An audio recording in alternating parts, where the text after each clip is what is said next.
through 26. And that theologians would say that I will be sermon topic. My topic for this morning is, where is the water? Where is the water? Water is a very necessary part of life. The human body is made largely of water and needs a steady amount of it to survive. The earth is covered by more than 70% of water. The flowers, plants, and trees need water to grow and survive.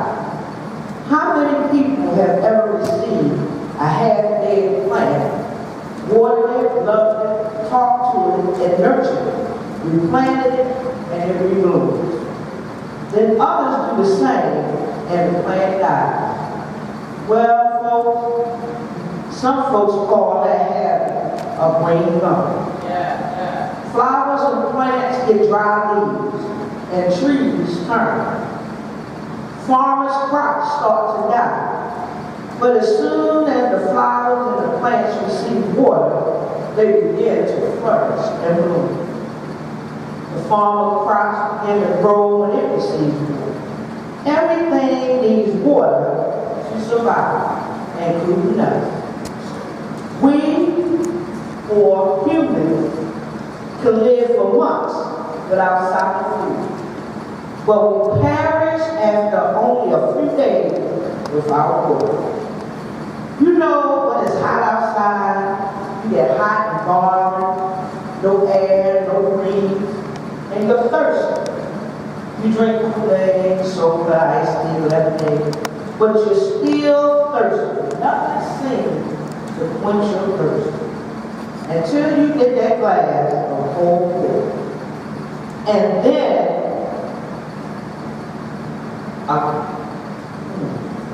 until you get that glass of cold water, and then you're full. Isn't it funny how one glass of cold water can quench your thirst?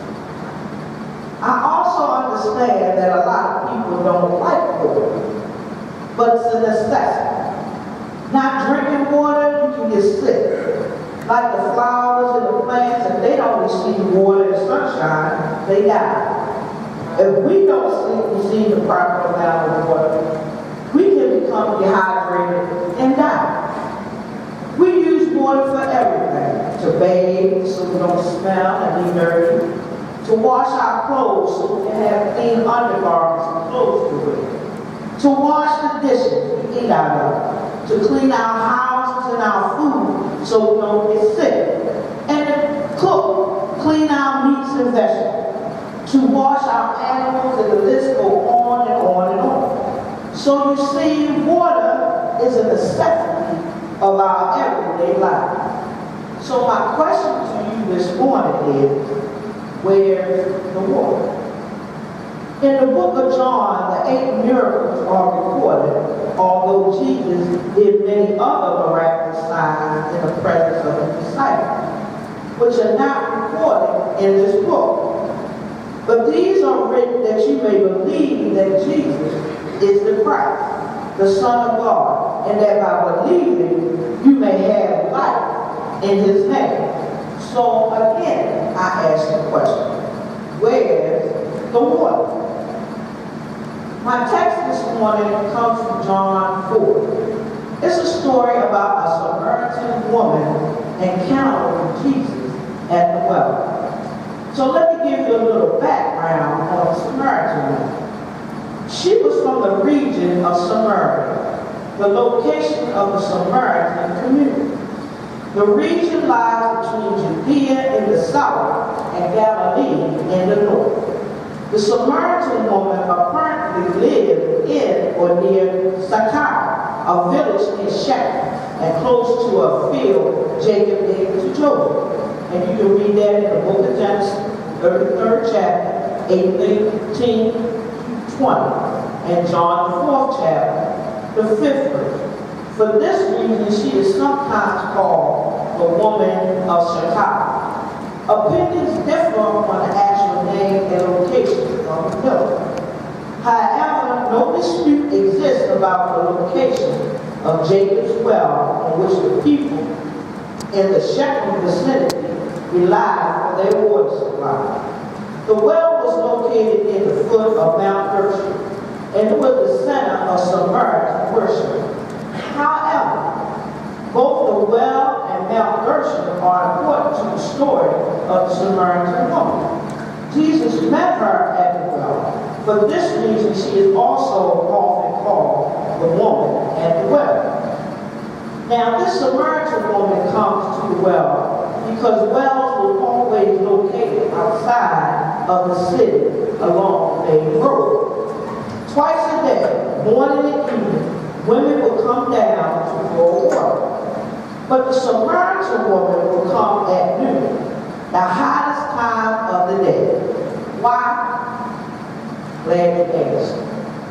You see, the Samaritan woman belonged to a people of mixed marriages between Jews and the Babylonians.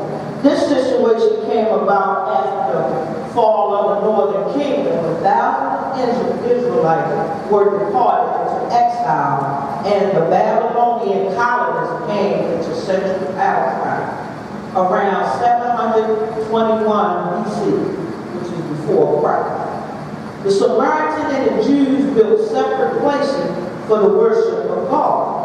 The Samaritans believed themselves to be descendants of those whom Moses had instructed to pronounce the blessings of God on the mountain. And you can read that in Deuteronomy 26, 1-26. The Jews believed Solomon had been commissioned to build a true place of worship in Jerusalem. And that's in 1 Kings 5th chapter 7th verse. Continuing differences in beliefs about worship and political discord led to all-point enmity between the Jews and the Samaritans. The Jews considered the Samaritans foreigners and enemies. They typically avoided traveling through Samaria. No Jewish man would speak to a Samaritan, nor would he drink from a Samaritan's cup. So, church, why was Jesus in Samaria? Especially since it would have been politically feasible for him to avoid. But I'm glad you asked that question.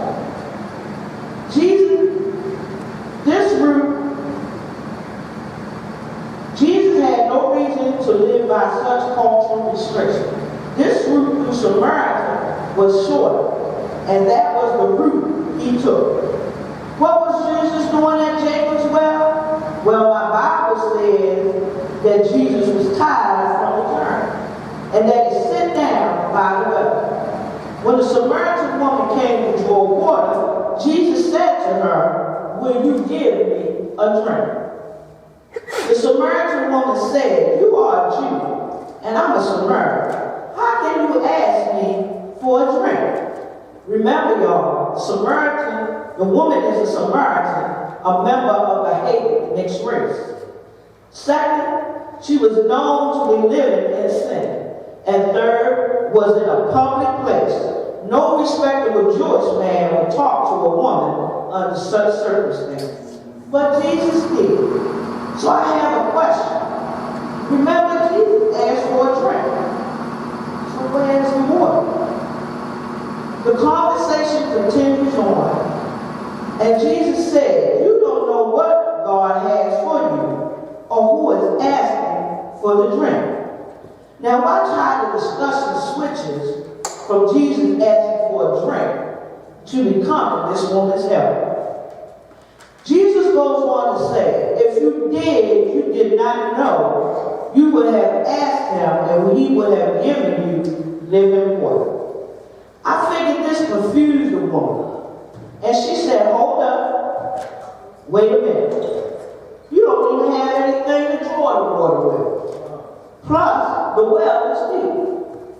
Then the Samaritan woman starts asking Jesus a series of questions. Was she being sarcastic when she asked, can I get this living water you keep bragging about? Give me this water so I don't get thirsty and have to keep coming out in this hot sun every day to draw water. This woman mistakenly believed that if she received the water Jesus offered, she would not have to return to the well each day in this scorching hot sun. She was interested in Jesus' message because she thought it would make her life easier. But don't we all do that? Accept Christ's message for the wrong reasons? Wow. We think it's to benefit and make our lives easier and better. Christ did not come to take away challenges, but to change us on the inside and to empower us to deal with problems from God's perspective. The woman did not immediately understand what Jesus was talking about. It takes time to accept that changes the very foundation of your life. Jesus allowed the woman to ask questions and put the pieces together for herself. And he does that same for us. Sharing the gospel will not always have immediate results. When you ask people to let Jesus change their lives, give them time to weigh the matter. Don't pressure them. Don't beat them over the head with the Bible. The discussion continued, and Jesus became personal and asked the Samaritan woman a question and told her about her life. When the woman discovered that Jesus knew all about her private life, she quickly changed the subject. Often people become uncomfortable when the conversation is too close to home, and they try to talk about something else. But I like the way Jesus closes the discussion. The woman said, I know the Messiah called Christ is coming, and when he does, he will explain everything Jesus declared he didn't say. Jesus declared, he didn't say I am. He said, I declare. When you declare something, it means to proclaim, to announce, to state, to express, to publicize, to say something in a solemn and empathetic manner. So Jesus let me know, I declare, I who speak to you am he. The gospel of Jesus ministered beyond the boundaries of acceptable social convention. His outreach extended beyond geographical cultures and gender barriers. It extended from chosen people to rejected people, from likely people to unlikely people, from men to women. His ministry was to all. Consequently, he journeyed through rather than around enemy territory.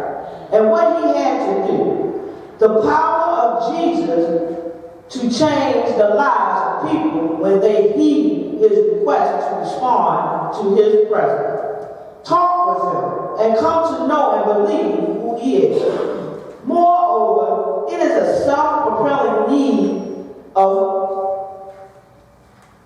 people who knew and believed Jesus to tell somebody else. I want you to know what happened to me. In this way, they become witnesses for Jesus. As we witness, we should gently guide the conversation back to Christ. His presence exposes sin and makes people squirm, but only Christ can forgive sin and give you life. The gospel is for every person, no matter what his or her race, social position, or past sins. We must be prepared to share the gospel at any time and at any place. Jesus crossed all barriers to share the gospel, and we who follow him must do no less. So again, I ask you, where's the water? Where's the water? Is it in the well? Is it in you? Is it in me? Or is it in Jesus Christ? John 6:35 says, I am the bread of life. He that cometh to me shall never hunger, and he that believeth on me shall never thirst. John 7:37-38 says, if any man thirst, let him come unto me and drink.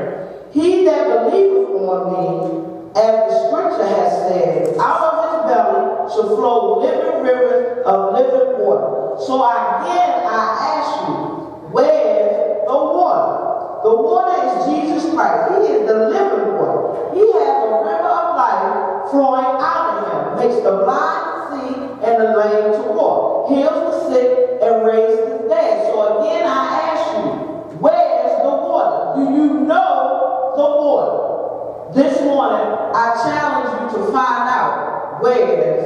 the water.